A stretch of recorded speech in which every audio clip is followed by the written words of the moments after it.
हाँ, next question आपका है 0.001। अब यहां पे लिखते हैं हम लेट, पुनः उसी तरह से मान लीजिए let x is equal to 0.001 बार। यहां पे तीनों पे बार है, ध्यान दीजिएगा। तो हम x इज इक्वल टू क्या मानते हैं, अभी जैसे पहले वाला था, पहला हमने जैसे आपको बताया था सेम उसी तरह से इसमें भी है।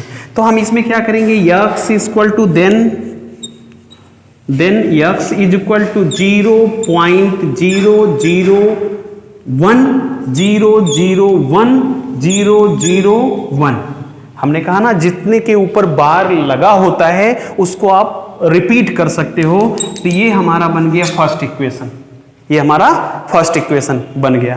देखो हमने इसी को रिपीट किया है, 3 टाइम्स हमने इसको लिख लिया है, 3 टाइम्स हमने इसको रिपीट कर दिया। अब आपको करना क्या है, यहाँ पे तीनों पे बार है। हमने अभी पिछले वाले इस वाले में बताया था इस पे बार नहीं था, इसलिए पॉइंट हमको यहाँ ले जाना पड़ा। लेकिन इसमें डायरेक्टली बार के बाद हमको डायरेक्टली ले जाना, क्योंकि पॉइंट के बाद ना तो कोई ऐसा नंबर है जो छूटा हुआ बार के अतिरिक्त जिसपे बार ना लगा हो। अगर बार ना लगा होता तो हम पॉइंट वहां ले जाते, लेकिन इसमें क्या है तीनों पे बार लगा है, हम डायरेक्टली इस पॉइंट को यहाँ पे ले जाएंगे, बार के बाद ले जाएंगे, अर्थात 1 के बाद हम बार को पॉइंट को ले जाएंगे। तो हमको 3 अंक बाद पॉइंट को ले जाना है, तो हम क्या करेंगे 1000 से मल्टीप्लाई करेंगे, तभी ये पॉइंट 1 के बाद जाएगा। तो अब हम यहां लिख सकते हैं multiply by 1000 on the both side of the equation. तो यहां पे हम 1000 से मल्टीप्लाई कर देते हैं, x में पहले हम 1000 से मल्टीप्लाई करेंगे तो 1000x हो जाएगा। क्लियर। अब हम जब इसमें 1000 से मल्टीप्लाई करेंगे तो ये वाला पॉइंट उठ करके यहां पे चला आएगा। तो हम यहां पे क्या लिख सकते हैं, 1000 से जब हम इसमें मल्टीप्लाई करेंगे तो 1.001001001 हमने कहा ये रिपीटिंग है, रिपीट होता रहे होगी। ये इक्वेशन नंबर आपका सेकेंड हो गया, ये इक्वेशन सेकेंड हो गया। क्लियर। इक्वेशन फर्स्ट ये हुआ, इक्वेशन सेकेंड ये हुआ। पहले वाले की तरह आप इसमें भी करोगे, सब्ट्रैक्टिंग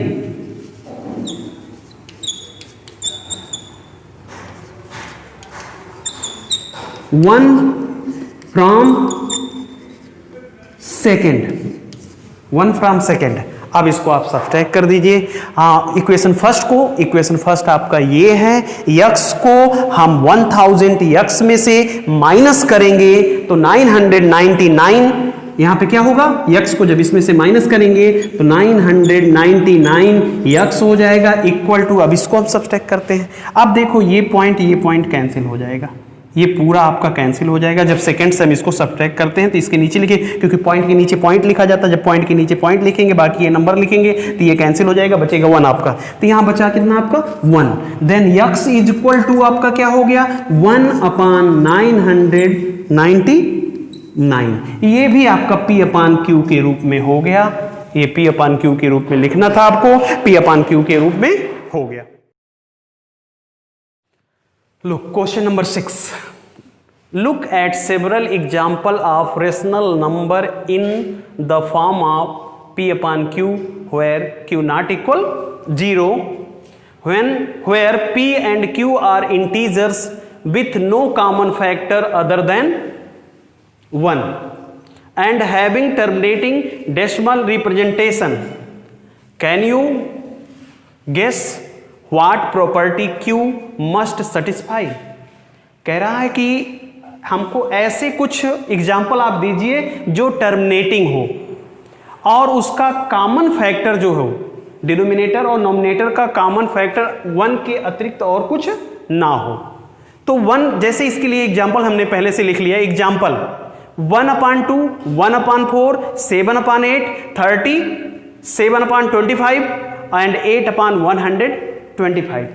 अब आप देखिए ये किसी भी नंबर से कट नहीं रहा है, इसका एक ही कॉमन फैक्टर है क्या 1, इसका 1 ही कॉमन। अब कभी कभी ये होता है कि कैसे पता चलता है कि कॉमन फैक्टर 1, अगर आपको ज़्यादा प्रॉब्लम हो रही है तो डिनोमिनेटर और नॉमिनेटर का आप एचसीएफ निकालिए, यदि एचसीएफ 1 आ गया तो इसका कॉमन फैक्टर क्या हो जाएगा 1 हो जाएगा। इस तरह से भी कॉमन फैक्टर प्राप्त करते हैं।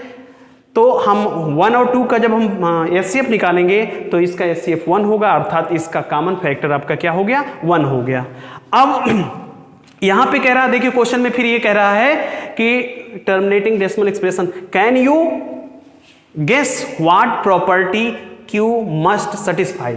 हमने आपको टर्मिनेटिंग डेसिमल बताया था, हमने आपको बताया टर्मिनेटिंग डेसिमल वो होता है जो पूरा पूरा कट जाता है, पूरा पूरा कट जाता है, वो टर्मिनेटिंग डेसिमल होता है। अब यहां पे Q का प्रॉपर्टी पूछ रहा है, Q किस रूप में होगा, तो वो टर्मिनेटिंग हो जाएगा if the prime factor of Q अर्थात डिनोमिनेटर, Q का मतलब denominator, is in the form of 2 का पावर n इंटू 5 का power n, then it is terminating, तब यह टर्मिनेटिंग है। इसका मतलब कि डिनोमिनेटर का जब हम प्राइम फैक्टर निकालें, या तो ओनली उसके प्राइम फैक्टर 2 हो जाए, ध्यान दीजिएगा, या तो उसके प्राइम फैक्टर ओनली 2 हो जाए, या ओनली 5 हो जाए, या 2 and 5 मिल करके हो, तो ये टर्मिनेटिंग होता है। इसके अतिरिक्त दूसरा कोई भी नंबर इसके बीच में आ जाता है तो ये टर्मिनेटिंग नहीं होगा। जैसे 1/2 को देखिए आप, 1/2 इसका डिनोमिनेटर का प्राइम फैक्टर ओनली 2 ही है, ओनली 2 है, तो ये 2 का पावर m के रूप में है, इसलिए टर्मिनेटिंग हो गया। अब दूसरा आप देखिए 1/4, तो जब हम डिनोमिनेटर का प्राइम फैक्टर करते हैं तो यहां पे होता है 2 × 2 इक्वल टू 1/2 का पावर 2, अर्थात यहां पे देखिए आप 2 का पावर m, अर्थात m के रूप में आपको यहां पे 2 मिलेगा, 2 का पावर m के रूप में आ गया, अर्थात ये भी आपका क्या हो गया, टर्मिनेटिंग हो गया। अब नेक्स्ट आप देखिए, अब ऐसा करते हैं जिसमें 2 और 5 बोथ आ जाए, एक एग्जाम्पल हम उस टाइप का लेते हैं। तो हम एक एग्जाम्पल क्या ले लिए, 1/10 ले लिए।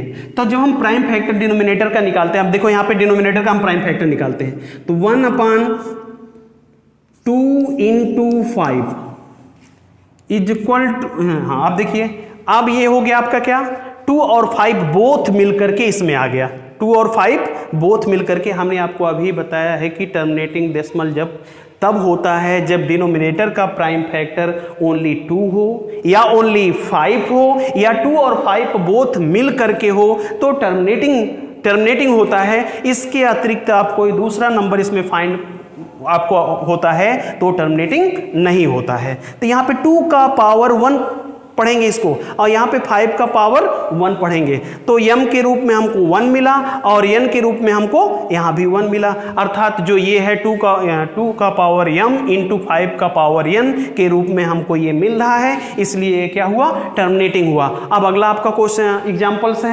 एग्जाम्पल है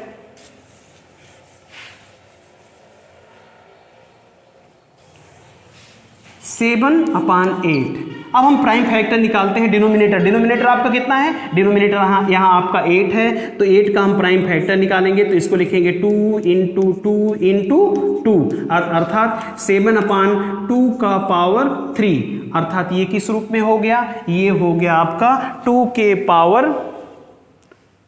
का पावर m के रूप में आपका यहाँ फाइंड हो गया, इसलिए ये भी टर्मिनेटिंग हो गया। अब देखो कौन सा टर्मिनेटिंग नहीं होगा, ये भी देख लीजिए, वो टर्मिनेटिंग नहीं होगा, इसका तो नॉन टर्मिनेटिंग का आपको देना नहीं एग्जांपल, लेकिन मैं आपको बता देता हूं।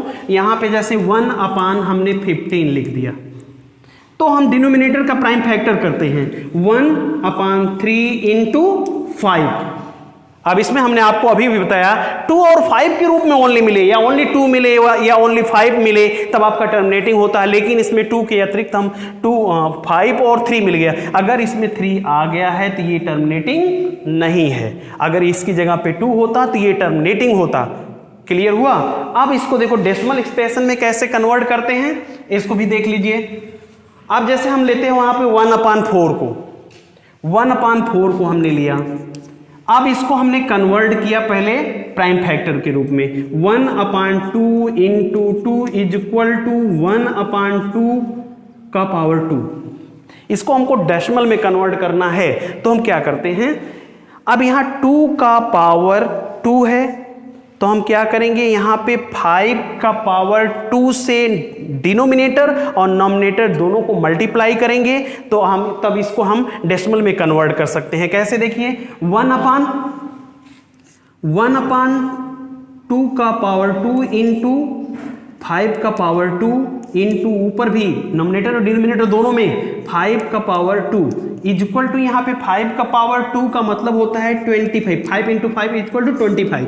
और यहाँ पे क्या करेंगे, जब आप ध्यान दीजिएगा, जब बेस इक्वल हो नहीं, जब पावर इक्वल होते हैं तो बेस का मल्टीप्लाई कर लिया जाता है। बेस इसकी पावर इसकी इक्वल्स हैं, 2 और 2 दोनों के पावर हैं, तो इसके बेस का मल्टीप्लाई किया जाता है। तो इस तरह से लिखते हैं 2 इंटू 5 का power 2 is equal to 25 upon 10 का power 2 equal to 25 upon 10 into 10 equal to 100। अब यहां से हम 2 जीरो कैंसिल करते हैं और 2 अंक के बाद हम पॉइंट को ले जाते हैं, 1 2 अंक बाद पॉइंट ले गए, तो आपका आंसर आया 0.25। ये टर्मिनेटिंग हो गया कि नहीं, पूरा पूरा कट गया कि नहीं, ये पूरा पूरा कट गया, तो इसलिए टर्मिनेटिंग हो गया। और एक एग्जाम्पल आप और देख लीजिए इसका, कैसे हम पुनः पॉइंट में इसको कन्वर्ट करेंगे।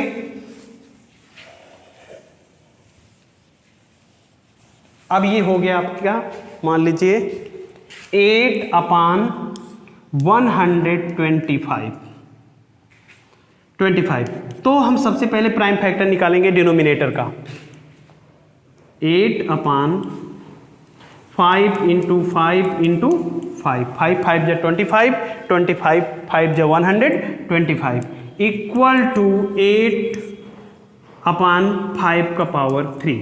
अब इसको पॉइंट में कन्वर्ट, अभी यहां पे 2 था तो हमने 5 से मल्टीप्लाई किया था, अब यहां पे 5 है तो हम 2 के पावर से मल्टीप्लाई करेंगे। यहां 5 का पावर 3 है तो हमको 2 का पावर भी 3 चाहिए, तो 2 के पावर 3 से हम नॉमिनेटर और डिनोमिनेटर दोनों को मल्टीप्लाई करते हैं। 2 का पावर 3 इंटू 2 का पावर 3, अब मल्टीप्लाई कर दिया। यहां पे देखिए 8 इंटू 2 का पावर 3 इज इक्वल टू 8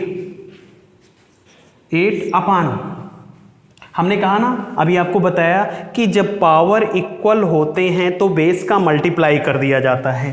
तो यहाँ 5 इंटू 2 का power 3 is equal to 8 into 8 is equal to 64 upon 10 का power 3 equal to 64 upon 10 into 10 into 10 is equal to 1000।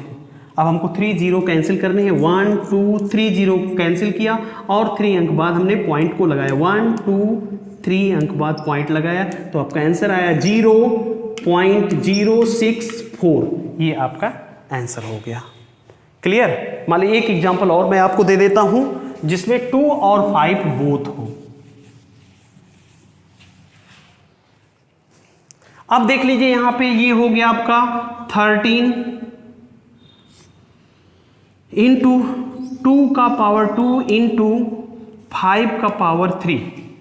ध्यान दीजिएगा यहाँ पे 2 का पावर 2 एंड 5 का पावर 3, यहाँ पे देखिए 2 का 2 ही है लेकिन 5 का 3 है, तो हमको दोनों पावर इक्वल, 2 के भी पावर इक्वल होने चाहिए, 5 की भी पावर इक्वल होने चाहिए। इसलिए 2 के पावर को इक्वल करने के लिए हम क्या करेंगे, नॉमिनेटर और डिनोमिनेटर में 2 से मल्टीप्लाई कर देंगे, तो यहाँ भी 2 का पावर 3 हो जाएगा।